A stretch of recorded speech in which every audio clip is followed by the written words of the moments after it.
La chaîne de Daisy. Une histoire d'amour, d'intrigue et de pègre sur la Costa del Sol par Owen Jones. Narration faite par Sandra Wallet. Publiée par TechTime.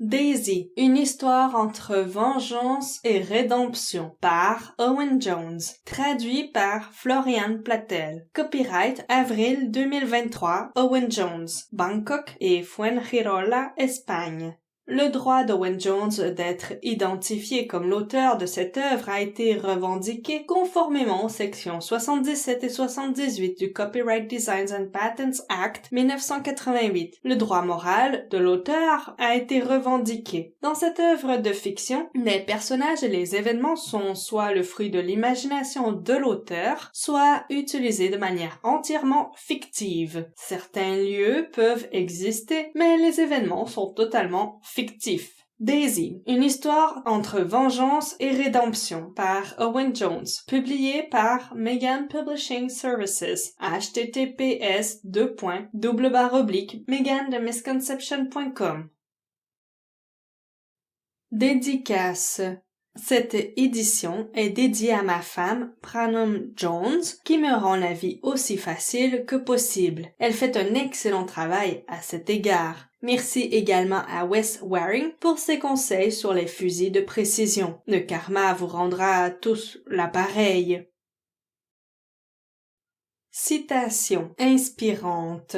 Ne croyez pas en quelque chose simplement parce que vous l'avez entendu. Ne croyez pas en quelque chose tout simplement parce que les gens le disent et que c'est répété par de nombreuses personnes. Ne croyez pas en quelque chose simplement parce que c'est écrit dans vos livres religieux. Ne croyez pas en quelque chose sur la seule autorité de vos professeurs et des anciens. Ne croyez pas aux traditions parce qu'elles ont été prononcées pour de nombreuses générations. Mais après observation et analyse, lorsque vous trouverez que tout est en accord avec la raison et est propice au bien et au profit de tout un chacun, alors acceptez-le et vivez pour cela. Gautama Bouddha. Grand esprit dont la voix est dans le vent, écoute-moi, fais-moi grandir en force et en connaissance. Fais-moi contempler le coucher de soleil rouge et pourpre. Que mes mains respectent les choses que tu m'as données. Enseigne-moi les secrets cachés sous chaque feuille et chaque pierre, comme tu l'as enseigné aux gens depuis des siècles. Laisse-moi utiliser ma force, non pas pour être plus fort que mon frère, mais pour combattre mon plus grand ennemi, moi-même. Permets-moi de me présenter devant toi les mains pures et le cœur ouvert, afin qu'au fur et à mesure que ma vie terrestre s'estompe comme le coucher du soleil, mon esprit te revienne sans honte, basé sur une prière traditionnelle sioux. Sommaire. 1. La Villa Blanca, Marbella, 1995. 2. La première vie de Daisy. 3. L'apprentissage. 4. Quand Daisy en apprend davantage. 5. Le côté obscur des affaires. 6. Mémoire d'une mère. 7. Une soirée agitée. 8. Enquête d'identité. 9. Un plan qui se met en place. 10. La punition. 11. L'erreur de Daisy. 12. Répercussions. 13. Un prix trop cher. 14. Guérison. 15. La croisière. 16. L'enquête. 17. Une expérience incendiaire. 18. L'étau se resserre. 19. Révélation. 20. Le grand nettoyage. 21. Reconversion. 22. Le refuge de Daisy. 23. Épilogue. Les Ghouls de Kayagoya à propos de l'auteur.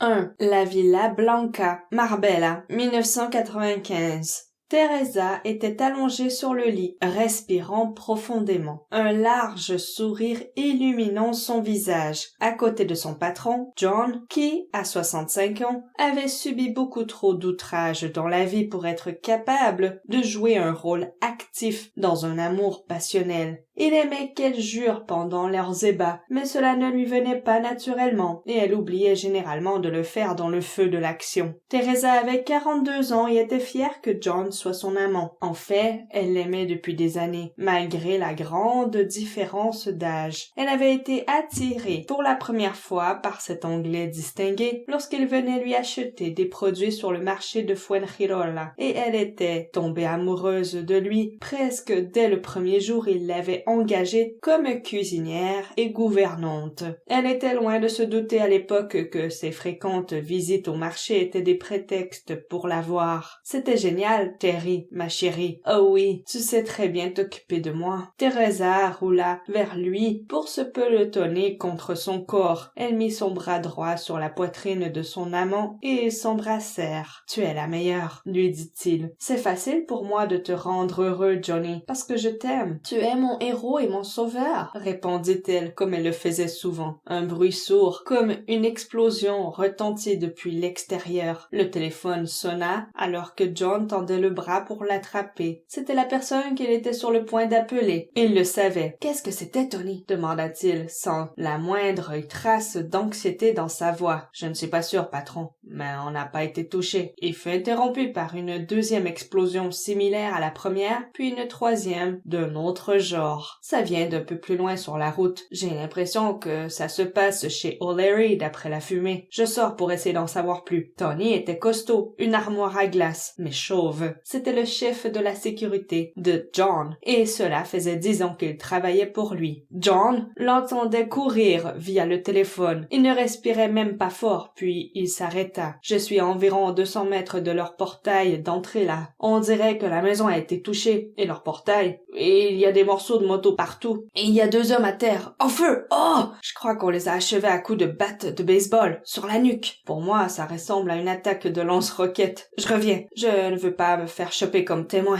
Non, bien sûr que non. Reviens, mais essaie de voir si tu peux trouver quelque chose, en toute discrétion. Il raccrocha. 5 minutes plus tard, John s'était rendormi comme il le faisait souvent. Teresa se leva silencieusement, s'habilla et se remit au travail. Il était temps de s'occuper du dîner de son employeur. Pendant le repas, Tony briefa John sur ce qu'il s'était passé. Ce n'est pas officiel, patron, mais ça vient d'un des gars d'O'Leary. Donc, j'avoue que c'est tout ce qu'on aura qui se rapprochera le plus de la vérité. C'était une attaque éclair où un lance-roquette a été utilisé. Apparemment, ils ont tiré sur leur premier passage. C'est passé à travers les grilles du portail et ça a atteint la maison. Le gardien, qui a dû remercier sa bonne étoile de ne pas s'être fait exploser, a répliqué avec quelques tirs. Les motards sont revenus par le portail et ont tiré une nouvelle fois. Mais la traînée de flammes du lance-roquette a dû enflammer le carburant qui s'échappait de l'impact de la balle dans le réservoir d'essence et celui-ci a explosé. La deuxième roquette a frappé le portail, ce qui devait être le but de la première, et l'a complètement déglingué. Quand la bécane a explosé et que les types se sont retrouvés dans les feux de l'enfer, les gars d'O'Leary leur ont pété la nuque avec une batte pour être sûrs qu'ils ne reviendraient pas. Qui est à l'origine de ça, Tony? Il a dit qu'il ne le savait pas, mais quand j'ai suggéré que ça pouvait être un gang irlandais rival opérant depuis là-bas, il n'a pas nié. À part les motards, personne d'autre n'a été blessé, n'est-ce pas? Le gardien a pris cher. Il a été blessé par des éclats d'obus, et les morceaux de fer forgé du portail explosé qu'il s'est pris dans la tronche n'ont rien arrangé. Mais il va sûrement s'en tirer. Une femme de ménage s'est pris des éclats de verre, mais ça va. Les O'Leary se trouvaient à proximité de la piscine, donc ils ont été blessés aussi. La police est venue. J'ai cru entendre des sirènes, mais je dormais à ce moment-là et j'ai pu rêver. Oui, les pompiers et l'ambulance aussi, mais bien après que tout soit fini. Les O'Leary avaient déjà ramassé le gardien et la femme de ménage pour les emmener à l'hosto avec le Range Rover. L'ambulance s'est occupée des corps des motards. Les pompiers ont atteint la carcasse fumante de la moto puis ont vérifié la maison pour voir s'il n'y avait pas de dégâts structurels. Quant à la police, elle a bouclé la zone. Il reste encore pas mal de monde là-bas qui vaquent à leurs occupations respectives. Ils m'ont demandé si j'avais vu quelque chose, mais je leur ai répondu que j'avais vu que de la fumée. Ils en ont pas grand-chose à foutre à partir du moment où il n'y a pas d'Espagnol impliqué. Non, tu as raison. Super, merci Tony. Bien joué, comme d'habitude. Tu penses qu'il y a des risques pour nous? Non, patron. C'est juste ces enfoirés d'Irlandais.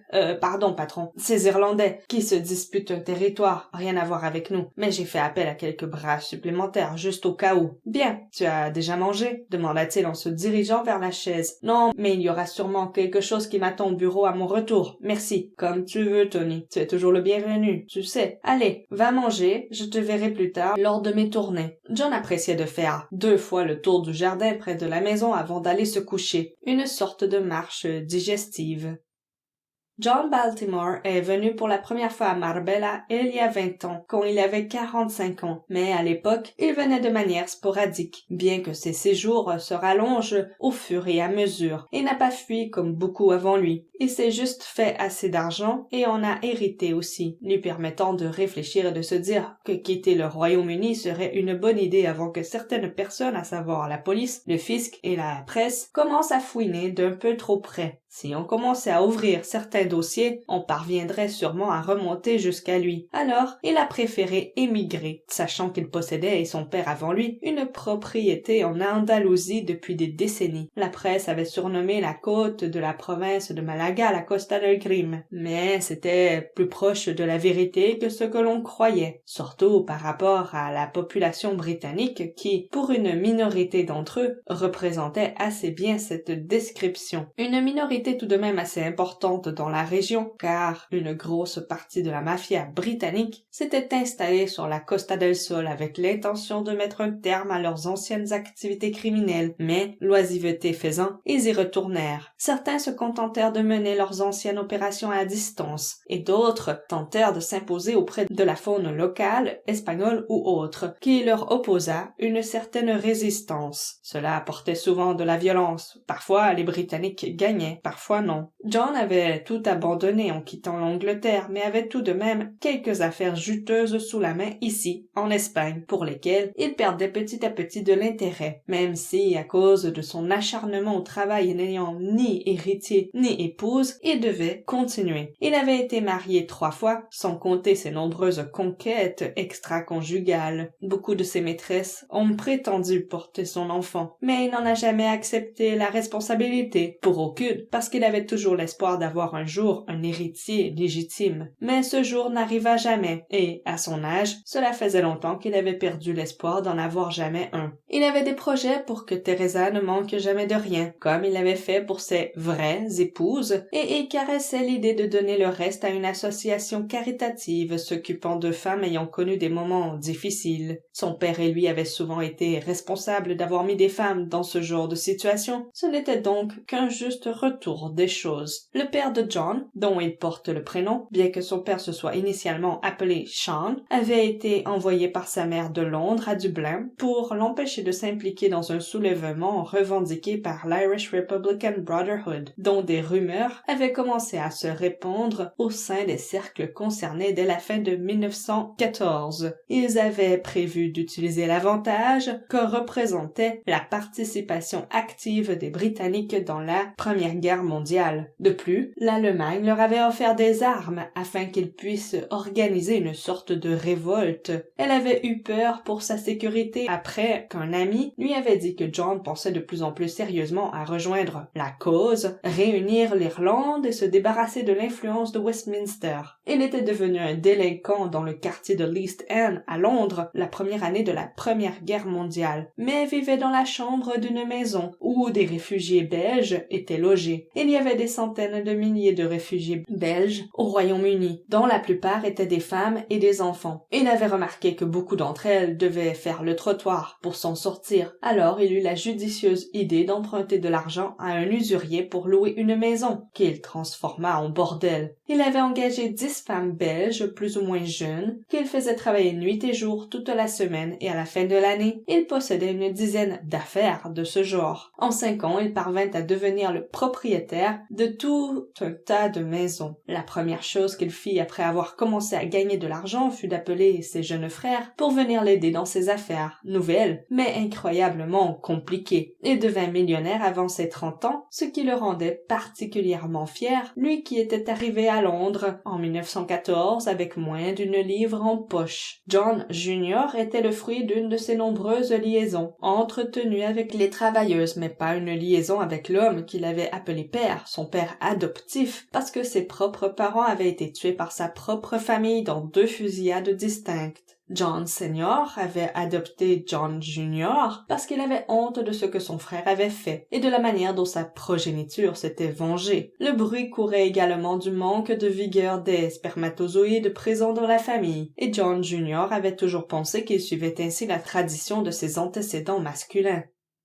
2 mois plus tard, à la suite d'une nouvelle session de câlins endiablés et avant que John ne tombe dans les bras de Morphée, Teresa lui murmura à l'oreille: « Johnny, mon héros, mon chéri, tu vas devenir papa. »« Hein? Mais de quoi tu parles, Terry? Je ne peux pas avoir d'enfant. Je n'en ai jamais eu et je suis bien trop vieux maintenant. En plus, tu m'as dit que tu étais ménopausé, donc tu ne peux pas en avoir non plus. » C'est ce que je pensais. Ce bébé est un don du ciel, Johnny. Si c'est vrai, c'est un putain de miracle. Tu as été voir un médecin? Non, pas encore. Mais une femme sait ce genre de choses. Elle n'a pas besoin de la confirmation d'un médecin. Une femme peut-être, mais un homme si. Alors tu iras consulter demain, ma chérie. Mais si je suis enceinte, Johnny, qu'est-ce que tu vas dire? C'est tout simplement impossible. Ni toi ni moi ne pouvons avoir d'enfants. Mais si c'était le cas. Impossible, je te dis. Tu délires. Oh, tu as pris du poids. Oui, c'est ça, tu as pris du poids. Non, Johnny, notre bébé fait la taille d'une cacahuète. Je n'ai pas grossi à cause de ça. En fait, j'ai fait le même poids depuis longtemps. 52 kilos. Mais je porte la vie en moi. Aussi impossible que ça puisse paraître, je suis enceinte. J'ai déjà ressenti ça avant, mais oui, j'irai voir un médecin demain. À la bonne heure, tu verras que j'ai raison. Quelques secondes plus tard, il s'était endormi et Teresa s'occupa de veiller au sommeil de son bien-aimé. Lorsque John apprit qu'il serait père avant la fin de l'année, il ne savait pas trop comment réagir. Tout semblait s'être passé très vite, mais secrètement il était empli de joie. Toutefois, sa partie cartésienne insista pour réclamer un test ADN. Après que l'amniosynthèse lui prouva, 10 semaines plus tard, qu'il allait réellement être père, il demanda à Teresa de l'épouser, mais il se heurta avec déception à une apparente réticence de sa promise. « Terry, je croyais que ça t'aurait fait plaisir de m'épouser, » dit-il. « C'est le cas, avoua-t-elle tristement. Mais je ne veux pas que le bébé que je porte en soit la raison. J'aurais préféré que tu me le demandes parce que tu m'aimes. Mais je t'aime, Terry. Tu le sais, ça? Je suis juste pas très fortiche à parler de ce genre de choses, mais je pensais que tu le savais. Une femme aime se l'entendre dire quand même, Johnny. Je suppose que c'est le cas aussi pour un homme, ma chère. En tout cas, ça l'est pour moi, je l'avoue. Mais si tu le répètes autour de toi, je le nierai. Sale macho, se moqua-t-elle gentiment en s'abandonnant dans le creux de ses bras. Tu veux l'entendre, mais tu ne veux pas donner le même plaisir aux gens que tu aimes. C'est un peu égoïste, tu ne trouves pas? Il ne répondit pas tout de suite, mais Teresa voulait justement attendre. Oui, je suppose que tu as raison, finit-il par admettre. Je suis vraiment désolé de ne pas t'avoir dit plus tôt que je t'aimais. De toute ma vie, je ne l'ai jamais dit à qui que ce soit, sauf peut-être à ma mère. Je ne m'en souviens pas. Je t'ai déjà parlé d'elle? Elle s'appelait Fleur et venait de Belgique. Mais là, c'est pas le sujet de toute façon. Terry, est-ce que tu veux bien m'épouser? Je serai l'homme le plus heureux du monde. Et bien que ça fasse un peu ringard, je suis un homme d'action, pas de parole. Mais ça, je pense que tu le sais déjà. Ce n'est pas du tout ringard, Johnny. C'est magnifique. Ses yeux s'embuèrent. Je veux t'épouser, Johnny. Je t'ai toujours aimé, mais je veux que tu me promettes que tu t'occuperas de notre enfant. Mon sort n'a pas d'importance, mais je veux que notre bébé ait toutes les attentions, sinon ça ne sert à rien que je reste ici. Ma très chère Teresa, si tu m'épouses, notre bébé, garçon ou fille, héritera de tout ce que je possède. Dans ce cas, Johnny, j'accepte de t'épouser. John voulait que la cérémonie de mariage ait lieu d'ici une semaine, mais Teresa avait insisté pour s'occuper de tout, correctement. Elle ne lui avait juste pas demandé de se convertir au catholicisme et n'avait pas demandé non plus à ce que le bébé soit élevé comme un catholique. À 14 semaines après un mariage fastueux, Teresa annonça à John qu'ils attendaient une petite fille. Elle avait eu peur que cela lui déplaise, mais elle ne détecta aucun signe en ce sens. Pour sa part, John pensa effectivement qu'il aurait pu être déçu, mais fut surpris de voir que cela n'était pas le cas. « Comment pourrait-on l'appeler ?» demanda Teresa un jour au réveil. « Et si on l'appelait Daisy ?» proposa-t-il. « Bien sûr, réfléchit-elle. Daisy, Marguerite en français, une perle, un joyau caché. Ce serait parfait pour notre fille, notre cadeau du ciel, qui aurait dû ne jamais voir le jour. »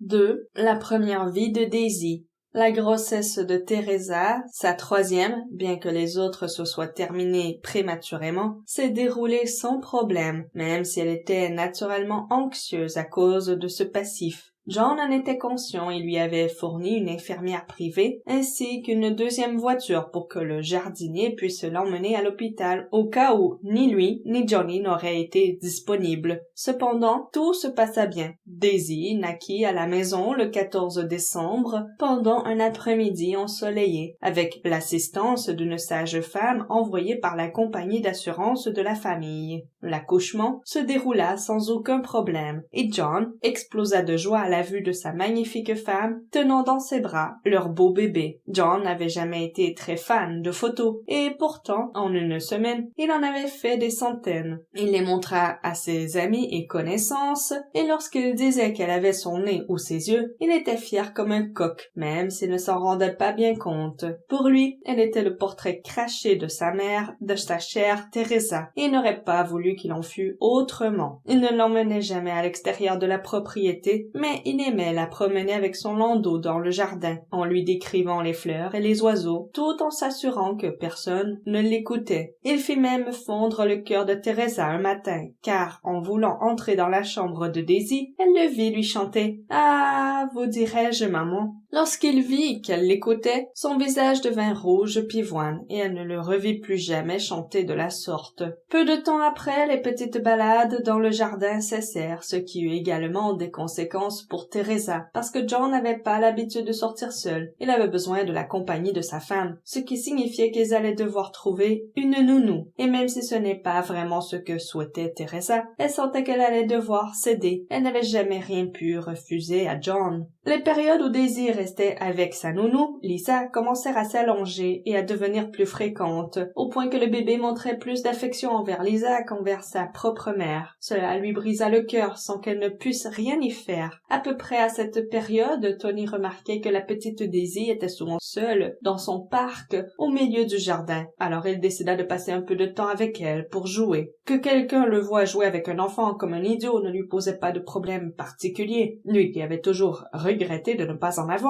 Daisy avait l'air d'apprécier et devinrent bons amis. John s'absentait de la maison de plus en plus souvent, bien que son bureau se retrouvât là, mais ne sachant pas ce qu'il en était, cela ne le dérangeait pas. C'est comme cela qu'il avait été élevé. Mais très jeune, Daisy semblait avoir l'esprit vif, apprenant l'espagnol et l'anglais à peu près à la même vitesse. Teresa en profita pour améliorer sa maîtrise de la langue de Shakespeare, qui était plutôt honorable compte tenu de la région et de son vécu. Cela pouvait s'avérer utile plus tard pour améliorer sa relation avec sa fille. Pourtant, malgré cela, Daisy grandissait plus ou moins seule, ou plus précisément avec des domestiques. Elle vivait dans la même villa que ses parents, mais John avait l'habitude d'être seul, et ce n'est pas à son âge qu'il allait changer. Il aimait aller au restaurant le soir, et il demandait à sa femme de l'accompagner, à l'instar des femmes de ses amis, bien que cela se terminait souvent de la même façon après le repas. Les femmes assises ensemble, en bout de table, et les hommes à l'opposé. À l'heure où il rentrait à la maison, la nurse avait déjà couché la petite Daisy après lui avoir lu une histoire avant de dormir. Pour être honnête, la nurse de Daisy n'aurait pas pu l'aimer plus que si cela avait été sa propre fille. Et la mère de Daisy faisait de son mieux pour compenser ses absences régulières, car elle ne parvenait pas à se libérer de ce sentiment de culpabilité qui en découlait. Cependant, elle était rassurée, car elle savait dorénavant que Daisy serait à l'abri et c'était finalement tout ce qui comptait. Daisy n'aura jamais à avoir à faire un jour ce qu'elle avait fait, elle, pour assurer un avenir sûr pour elle-même et ses enfants. Daisy suivait le chemin de beaucoup d'enfants issus de familles aisées. Dans ces tendres années, cela évoluait entre se faire gâter par des parents se sentant coupables et se faire délaisser par ces mêmes parents, le tout dans la même journée. Puis, à l'âge de 5 ans, elle entra en maternelle, où là, les enseignants se mirent à remplacer à la fois les parents et les nurses. Tout le monde était aux petits soins, mais cela ne faisait qu'accroître la confusion, l'isolement et la solitude des enfants concernés, y compris Daisy. En grandissant, elle manifesta une certaine insensibilité, une solitaire ne recherchant pas nécessairement d'amis ou de compagnie. Cela n'empêcha pas cependant d'autres enfants de se lier d'amitié avec elle, mais aucun ne devint très proche à proprement parler. Elle n'avait aucune notion de ce que pouvait être une meilleure amie. L'école ne s'avéra pas tellement différente, si ce n'est que Daisy y excellait. La vérité était qu'elle cherchait désespérément à attirer l'attention de son père. Elle était quasiment sûre d'avoir celle de sa mère, qui passait un peu plus de temps avec elle, alors qu'elle n'était pas retenue par ses devoirs liés à la vie sociale de son époux. C'est à cette étape étape de sa vie, au collège, qu'elle entendit parler pour la première fois des exploits et de la réputation de son père, celle d'un dur à cuire. Certains allèrent même jusqu'à le qualifier d'homme sans pitié ou de tueur de sang-froid. Cependant, malgré ces descriptions peu honorables, rien ne la fit davantage s'interroger sur son père. Au contraire, elles ne firent que renforcer le statut de héros qu'elle se forgeait de lui dans son jeune esprit. Après tout, sa mère ne le considérait-elle pas aussi comme son héros, un qualificatif qu'elle utilisait volontiers assez fréquemment. Elle n'avait jamais parlé de ses sentiments vis-à-vis des fréquentes occasions où les gens parlaient mal de leur père, mais elle ne répondait pas non plus à ceux qui en parlaient avec admiration, bien qu'en son fort intérieur, elle bouillonnait de fierté pour cette personne dont elle commençait à en découvrir plus par les autres. Son école prodiguait un enseignement à la fois en anglais et en espagnol. Elle possédait donc la maîtrise totale des deux langues. Elle se mélangeait aussi facilement avec les petits Espagnols de toute origine sociale qu'avec les riches petits Britanniques. En fait, elle n'avait jamais rencontré de Britanniques pauvres. Donc, jusqu'à ce qu'elle aille en pensionnat en Grande-Bretagne à 16 ans pour passer son baccalauréat, elle n'imaginait pas qu'il puisse en exister. À cet égard, elle était comme beaucoup de petits Espagnols. C'est au moment où ses parents la laissèrent au pensionnat à Londres, sa mère repartant en pleurs, qu'elle se rendit compte que l'homme qu'elle appelait tonton Tony, le responsable de la sécurité de son père, était celui qui lui manquait le plus. Les nurses venaient et partaient, tout comme les enseignants à l'école, mais Tony était toujours là. Bien plus que ses parents pourraient-elles dire. Il lui avait appris à faire du vélo avec les petites roulettes sur les côtés. C'est lui aussi qui la rattrapait avant qu'elle ne tombe, après qu'il les eut enlevées. Il lui apprit aussi à nager, à monter sur les arbres, à taper dans un ballon et à lancer une balle. Il lui enseigna même quelques rudiments de boxe et de karaté. Elle gardait de bons souvenirs de matchs de rugby qu'ils regardaient ensemble à la télévision et adorait le voir s'exciter lorsque l'Angleterre marquait des points ou jouait particulièrement bien. Plusieurs fois, elle s'était sentie les larmes lui monter aux yeux en repensant à ces jours heureux, des jours qu'elle ne reverrait sûrement jamais plus. C'est au pensionnat et à l'université où elle étudia le commerce et l'économie à la London School of Economics,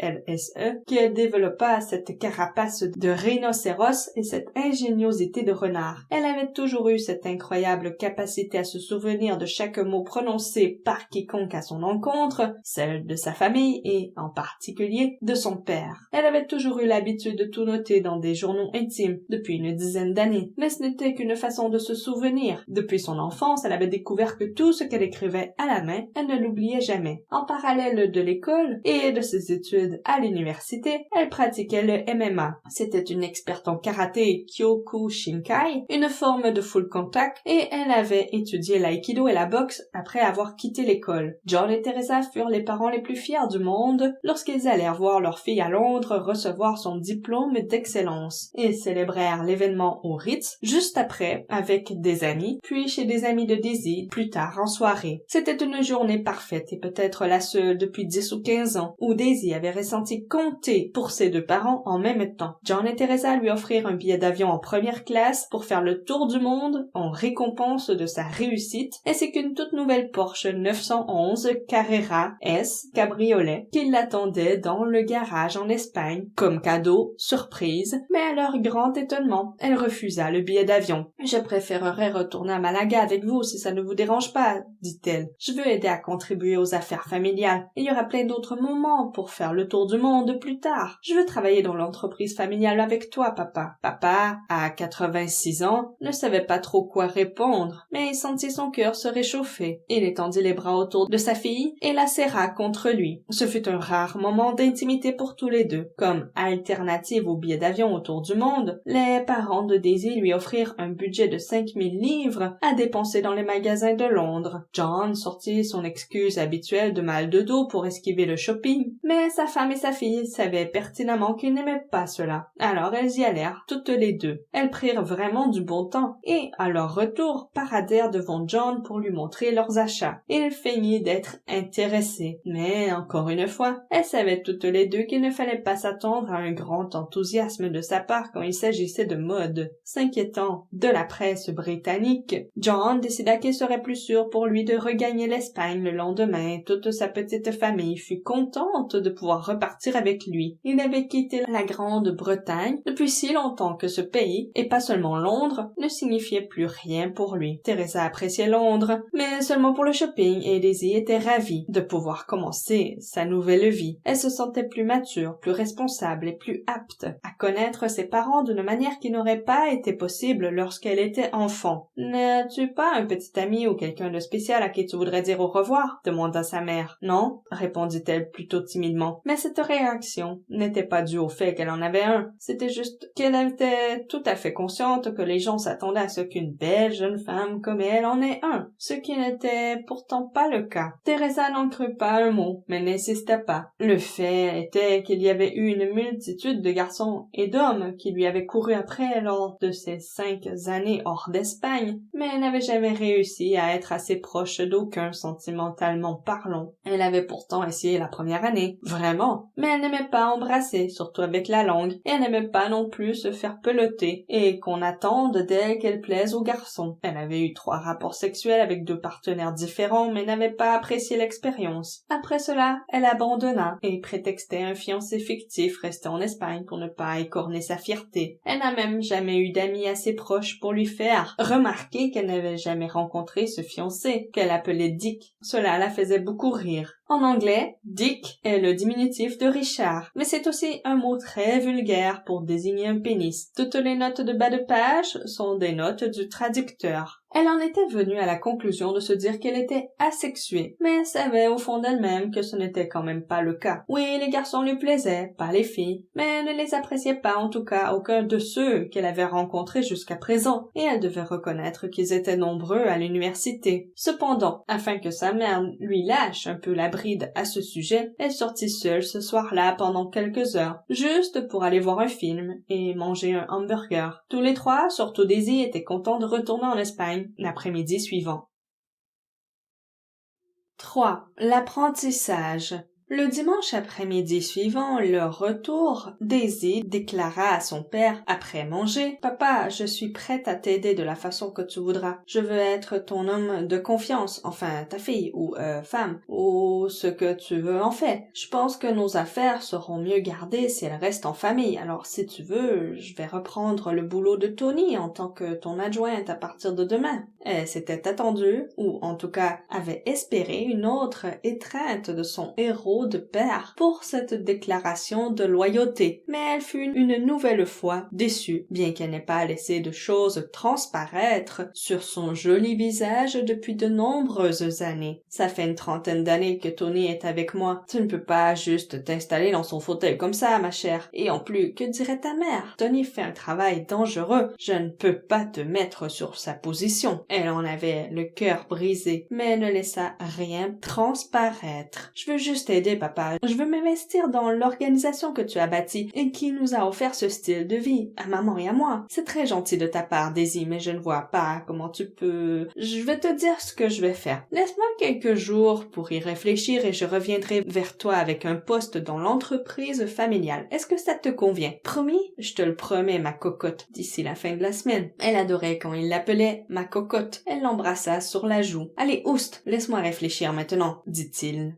John était fier de sa fille et la façon dont elle l'idolâtrait comme un héros, mais il craignait que ce statut ne puisse résister à un examen approfondi s'il laissait Daisy en savoir trop sur les intérêts familiaux. Il réfléchit donc à une manière de la garder à distance en lui confiant un travail n'ayant des connexions qu'avec le côté légal de son empire financier. « Daisy, j'ai trouvé le boulot parfait pour toi », lui déclara-t-il quelques jours plus tard. « On va convertir ta petite pièce en un bureau convenable et prestigieux pour pouvoir garder un œil sur les finances. Tu seras la comptable de la société, ou la gestionnaire, une fois que tu seras complètement au fait des lois financières de ce pays. Je sais que tu as étudié tout ça quand tu étais au Royaume-Uni, mais l'Espagne, c'est un peu différent. Tu vas devoir comprendre comment ça fonctionne. » Il espérait ainsi qu'en la chargeant de travail de cette façon, elle n'aurait pas le temps de mettre le nez dans ses affaires. Tu veux que je sois une employée de bureau? Après toutes ces années d'études, au moins 16 ans, je vais devenir une apprentie comptable? Il était clair qu'il l'avait vexé et déçu, et l'écarter de cette façon n'allait pas être aussi facile à gérer qu'il l'espérait. C'était un problème qu'il n'avait pas prévu. Tu dois bien commencer quelque part, ma cocotte, et ça ne peut pas être tout de suite au sommet. Tout le monde doit gagner sa place dans l'organisation en commençant par le plus proche du bas, et tu ne seras pas tout en bas. Toutes les sociétés ont besoin de bons comptables, sinon tu te fais saigner par les autorités ou même par des employés. Ton travail consistera à arrêter les pertes financières de la société. Il avait du répondant maintenant, et il était plutôt bon à ça. Tu devras analyser tous les aspects de nos affaires et les faire correspondre avec les résultats financiers. Ensuite, tu pourras commencer à suggérer des améliorations. Tu sais, je commence à me faire vieux et je ne peux plus avoir des yeux partout comme je le faisais avant quand j'étais plus jeune. C'est pour ça que j'ai besoin de toi. Un membre de la famille instruit, intelligent et fiable. Une jeune personne qui a de l'endurance et de l'énergie pour que le travail soit fait correctement. Je ne vois personne d'autre qui ferait l'affaire. Et toi? Elle le scruta pour voir s'il n'essayait pas de l'entourlouper, mais devait bien avouer que personne d'autre ne pouvait remplir cette fonction. Je sais que tu me baratines, papa, mais c'est dur de te tenir tête, alors je ferai ce que tu me demanderas. Mais je suis déterminée à obtenir un vrai travail, pas un truc tout fait qui ressemble plus à une mise sur la touche. Je suis vraiment sérieuse quand je dis que je veux contribuer à l'essor de l'entreprise. Ce n'est que partie remise. Est-ce qu'on se comprend? Oui, ma chérie, mais tu dois aussi comprendre quelque chose. Ça prendra un peu de temps avant que tu t'installes dans ce nouveau rôle. Ce n'est pas vraiment un nouveau travail. J'avais l'habitude naturelle de vérifier que tout se passe bien chaque jour ou chaque semaine en fonction des circonstances, mais j'ai un peu laissé filer et j'aimerais que tu reprennes là où je m'étais arrêtée. Néanmoins, c'est un nouveau rôle pour toi et ça prendra un peu de temps pour te l'enseigner. Est-ce que tu comprends ça? Oui, papa, je commence quand? J'ai trop hâte de travailler avec toi. Moi aussi, ma chérie. Mais va d'abord t'acheter un nouvel ordinateur et un plus gros meuble de bureau. Tu pourras t'occuper de tout ça et t'inscrire à des genres de cours de comptabilité. Demande à Manuel, notre comptable, qu'est-ce qu'il conseille et prends le même logiciel qu'il utilise aussi. Tout en disant cela, John réalisa que la balle était de nouveau dans son camp pour donner à sa fille une fonction importante qu'elle serait fière d'occuper. Pour autant, il ne souhaitait toujours pas qu'elle approche de trop près ses affaires suspectes.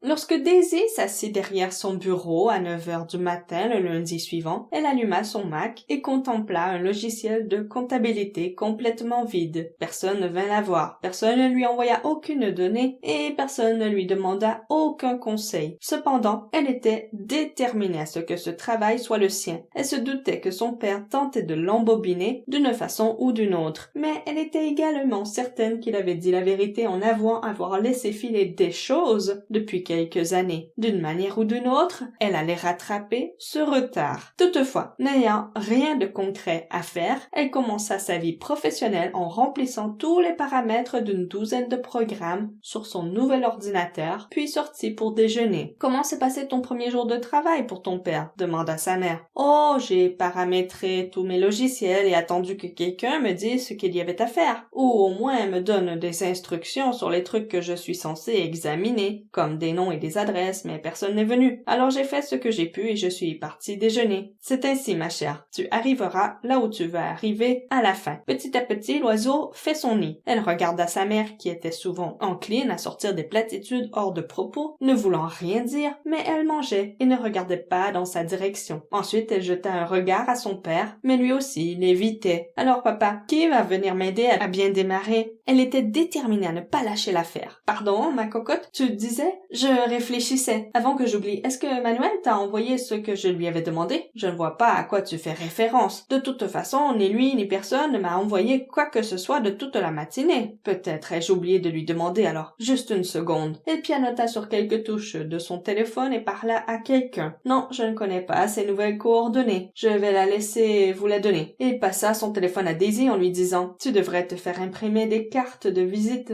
pour que les gens apprennent ton existence et sachent comment vraiment te contacter. Je ne le sais même pas moi-même alors que je vis dans la même maison. Remarque prise en compte, que les gens sachent quoi faire d'elle ou pas, elle était tout aussi responsable de son inaccessibilité. Daisy passa donc l'après-midi à se confectionner une carte de visite sur un site en ligne, la peaufinant avec l'aide du logiciel Jing, puis l'envoya par email à l'imprimeur local pour un traitement immédiat. 1 millier de cartes en couleur seraient livrées le lendemain. Le seul champ avec lequel elle avait un problème était le titre de son poste. Elle était résolue à ne pas se décrire comme une comptable. Elle appréciait la description sur laquelle elle s'était finalement arrêtée. Expert. Elle trouvait que cela faisait bien, que cela sonnait pas mal, même pour une femme. Surtout une jolie jeune femme blonde aux yeux bleus. C'était parfait. Ensuite, elle entra les noms et les coordonnées des entreprises de son père et tenta de se familiariser avec leurs activités propres ainsi que l'endroit où elle se trouvait. Au dîner, ce soir-là, elle présenta à son père une liste de 15 entreprises qu'on lui avait confiées. « Bon, papa, commença-t-elle, j'ai envie de me faire connaître auprès des responsables de chacune de ces sociétés et leur signifier mon intention de les examiner. Tu penses qu'il est préférable que tu viennes avec moi pour me présenter ou que tu les appelles pour prévenir et que je me présente seule avec une lettre de présentation que tu m'auras écrite? Tu veux commencer par laquelle? » J'ai pensé qu'il serait idéal de commencer par les 2 plus petites. Ça va me permettre d'améliorer ma stratégie avant de m'attaquer aux plus grosses. Qu'est-ce que tu en penses? Ça me convient tout à fait. Est-ce que cette liste est dans un ordre particulier? Des bénéfices les plus élevés à ceux les plus bas. Tu ne sais même pas ça? La 2e colonne indique le pourcentage de bénéfices par rapport au chiffre d'affaires. Je reçois ces chiffres de la part de Manuel tous les trimestres, mais tant qu'ils me semblent raisonnables, je ne m'inquiète pas vraiment.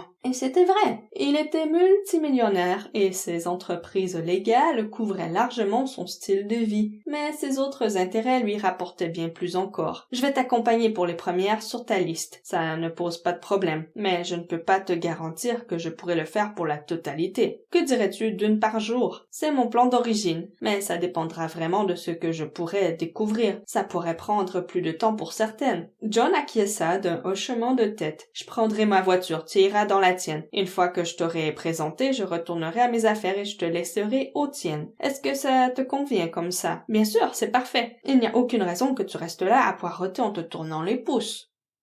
Le premier établissement sur sa liste à visiter à 11 heures était un cambio, un endroit où les gens pouvaient échanger des devises et encaisser des chèques de voyage, situé sur le front de mer à Los Boliches, à 30 minutes au nord de Marbella. Sur le chemin, chacun dans leur voiture, Daisy expliquait ses inquiétudes à son père par l'intermédiaire de leur téléphone. « Il y a des problèmes d'argent, papa. La location est chère pour un kiosque et les retombées financières sont négligeables. Il serait peut-être judicieux de fermer cet endroit pour réinvestir ailleurs. » « Oh là, ma fille, doucement. Ta mission consiste à enquêter. Tu dois me faire part de ce que tu trouves et ensuite on décidera quoi faire. Ne commence pas à fermer mes commerces avant d'en discuter avec moi. C'est clair? » Elle n'avait pas vraiment voulu le dire de cette façon, mais elle retint la leçon. Il faut choisir ses mots plus prudemment lorsqu'on parle de choses sensibles. Elle s'excusa. « Désolée, papa. C'est sorti tout seul. Je réfléchissais à voix haute. Alors c'est quelque chose que tu dois apprendre à maîtriser aussi. Ne laisse pas aux gens entrevoir ce que tu penses. Ça ne pose pas de problème avec ta mère ou moi, mais en aucun cas avec quelqu'un d'autre. C'est comme montrer ton jeu à une partie de poker, ce serait stupide. D'accord, papa, je te reçois fort et clair. En fait, elle savait cela depuis longtemps, mais elle ne pensait pas que cela pouvait s'appliquer à ses parents, comme il le lui a dit. Cependant, c'était bien le cas, et c'était une nouvelle leçon apprise. John présenta sa fille à Paco, qui s'occupait de ce petit commerce, accepta une tasse de café puis les abandonna pour retourner à ses pénates. Paco et John se comportaient comme de vieux amis, mais lorsque ce dernier le quitta, Paco devint méfiant envers Daisy. Elle l'interrogea sur le nombre de transactions par jour et leur valeur moyenne, les heures et les jours où il y avait le plus d'affluence. Elle avait déjà cette information et ce jusqu'au dernier trimestre, mais elle voulait voir comment Paco réagissait. À 2 heures de l'après-midi, elle feignit avoir faim et s'en alla. Cependant, elle se contenta de conduire son ostentatoire Porsche hors de vue, puis retourna à pied dans un restaurant sur la plage se situant en diagonale du kiosque. Elle portait un foulard foulard et des lunettes de soleil, telle une starlette de pacotille. Elle piquera dans sa salade de loup, suivie d'une crème glacée pendant des heures en photographiant toute personne allant au kiosque grâce au zoom de son appareil photo Nikon SLR. Elle était toute excitée de ses trouvailles et voulait en faire part à son père au dîner ce soir, mais elle résista à la tentation à cause de ce qu'il lui avait dit ce matin. Elle lui déclara simplement qu'une analyse complète prendrait plusieurs jours et qu'elle n'aurait pas besoin de lui pour la présenter aux autres entreprises avant le samedi ou le lundi suivant, s'il voulait. Elle retourna au restaurant pour de longs déjeuners tous les jours de cette semaine et rédigea son rapport le vendredi soir. Sa première analyse était terminée et elle en ressentait une immense fierté. Elle la présenta à ses parents après dîner ce vendredi soir. Après un rapport de 20 minutes, elle fit part de ses conclusions. Ma première impression a été que le manager Paco était soit souvent fermé, soit en train de maquiller les chiffres. Mais j'ai le plaisir de vous annoncer que Paco, bien qu'il semble perdre pied avec son commerce, est un type honnête et travaille toutes les heures qu'il déclare. Toutefois, l'entreprise est guère rentable car A. Les gens préfèrent retirer de la monnaie locale directement dans les distributeurs avec leur carte bancaire et B. La vente de chèques de voyage est en déclin depuis des années et ça affecte